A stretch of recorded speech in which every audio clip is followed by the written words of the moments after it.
बिस्मिल्लाहिर्रहमानिर्रहीम।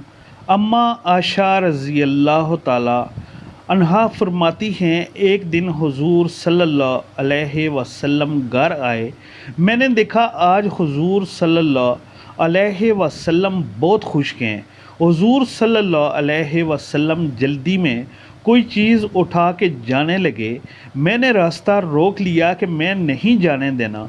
हुजूर सल्लल्लाहु अलैहि वसल्लम ने कहा, आशा मेरा कोई इंतज़ार कर रहा है।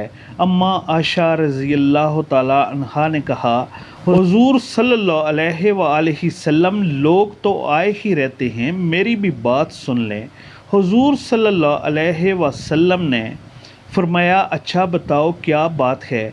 तो अम्मा आशा रज़ी अल्लाह ताला अन्हा ने बताया कि मुझे मेरे वालिद ने कहा था, जिस दिन हुजूर सल्लल्लाहु अलैहि वसल्लम को खुश देखो तो मेरी और अपनी बख्शिश की दुआ करवाना। हुजूर सल्लल्लाहु अलैहि वसल्लम ने हाथ उठाए, ए अल्लाह आशा और अबू बकर को इज़्ज़त वाली ज़िंदगी अता फरमा। ए अल्लाह इनका हिसाब क़यामत में आसान फरमाना। और फिर कहा, ए अल्लाह इन्हें बग़ैर हिसाब की जन्नत अता फरमा।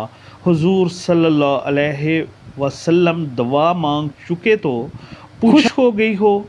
जी हुजूर सल्लल्लाहु अलैहि वसल्लम हो गई हूँ। हुजूर सल्लल्लाहु अलैहि वसल्लम उठ के जाने लगे तो वापस लौट आए और कहा, आशा मेरी दुआ सुन के रो रही हो? मुझे कसम है अल्लाह की इज़्ज़त की, मैं अपने हर उम्मती के लिए यही दुआ दिन में 2 मरतबा मांगता हूँ।